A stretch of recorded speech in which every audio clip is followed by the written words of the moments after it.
My brother slept with my girlfriend. Now they're getting married and he invited me to the wedding. I, 39M, have been a caretaker for my brother, Justin, 33M, since he was 10. When our parents died, I was only 16, and I had to take on the responsibility of looking after him. I managed the household and did everything for him. He was the apple of my eye, and I guess I spoiled him a lot. I never dated much because I was focused on being the breadwinner for my brother. Then, almost 10 years ago, I met Melissa, 35F. We dated for 2 years, and it was great. My brother loved her. However, one day, I overheard a conversation she was having with a friend. Her friend asked about me, and Melissa said she loved me and appreciated how well I took care of her. But she mentioned that I was pretty average in bed. Her friend asked if she was happy or planned to talk to me about it. Melissa then revealed that her solution was my brother. She explained how she and Justin had been having an affair for 8 months because she thought he was better in bed. You can imagine how painful it was for me. I pretended I hadn't heard anything and went inside. Later, I confronted Justin about it. After initially denying it, he eventually broke down and admitted it was true. He said he didn't want to hurt me, but he and Melissa were in love and wanted to get married, though Melissa wouldn't leave me. I was furious. I wanted to beat him up, but I just told him he was dead to me and left.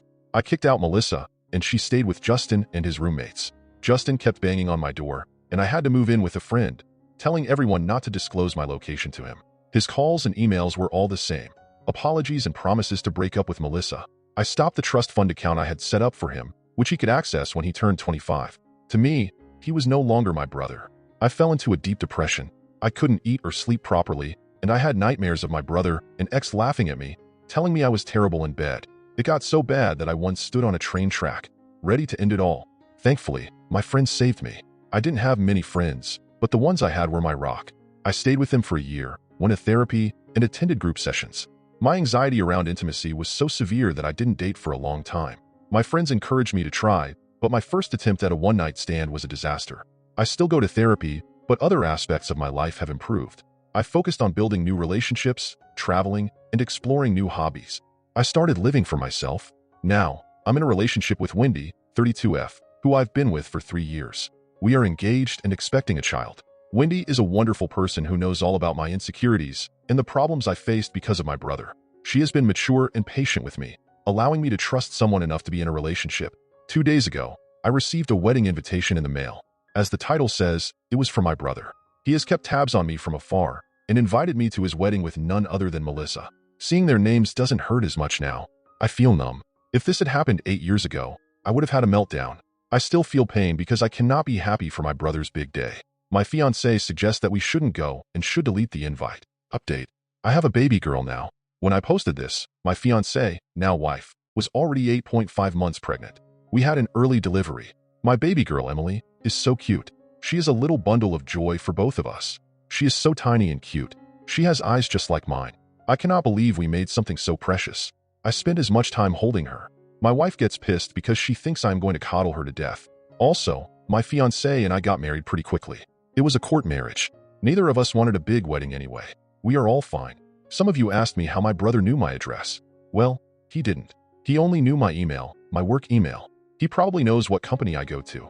So from there, he tracked down my email and sent an invitation. A few days ago, I got another email from my brother. I forgot to block him. I usually don't check my work emails because most of them are forwarded in Slack. My brother sent me a huge email. He basically told me he knew I would not come to his wedding but still wanted me there for his big day. He apologized for what he had done and said that he would never forgive himself for doing wrong. He knew he shouldn't have slept with Melissa, but he did it anyway. Growing up, he had been jealous of me. He was jealous that I am the more capable brother who is just babysitting him. When Melissa approached him, he felt like he had more importance. He knew he was wrong. He wanted to stop. The day I said he was dead to me, he had a panic attack. He tried his best to contact me, but my friends refused to give up my location. He was begging them. He and Melissa split up for a while. He was desperate to find me. He hit rock bottom when he heard from a friend of his that I tried to take my life. Even his friends judged him harshly after what he had done. His friends saw me as a big brother too, so they all refused to be at his wedding with Melissa. Melissa and he reconciled 2 years ago. By that time, Melissa was a single mom. She feels guilty about what she has done because the father of her child has cheated on her and left her. She also wanted to meet me and say sorry. From there, they rekindled their romance. Lastly, he said he could not go through with the wedding. He called it off, and he fought with Melissa, and they broke up again. He wants me to be with him on his most important day. He knows I have disowned him, but he is willing to do anything to reconcile, even if it takes him his whole life. That's it. There was a bunch of whining stuff that I ignored.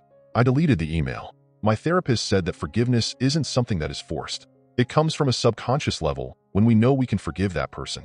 And it should be an option only when someone shows that they are sorry by their actions and not by their words. Honestly, I don't want to. I know I am being petty and cruel, but I am happy with the way my life is. Adding him will cause stress. My wife told me to forget it. My brother is not guilty at all. As soon as I forgive him, he will go back to Melissa. He needs to figure out his life on his own. I have babied him enough. Now it is his turn to be an adult. Edit. People are asking me about my brother's life, so I want to clear it out. I do not have any idea what he has been doing with his life. I moved away from my place, further from him. I transferred my job too. He must have known my place of work from where he got the email. For 10 years of my life, I pretended he didn't exist, along with therapy. I treated him like he was someone dead. I don't know what went down with him and Melissa, but from his email, I can tell that they broke up after dating for a few years. His friends were unhappy with him dating this woman, and they decided to drop the wedding because of Melissa.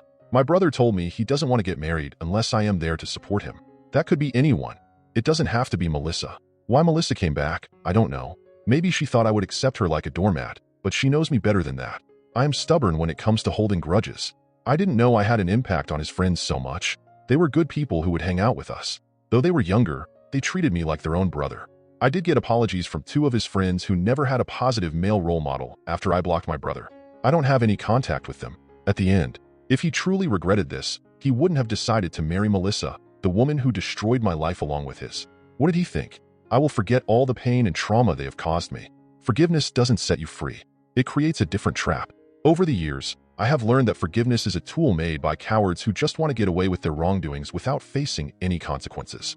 They think having forgiveness removes the toll of guilt they have. True forgiveness is never forced. It is earned. He has still done nothing to earn that.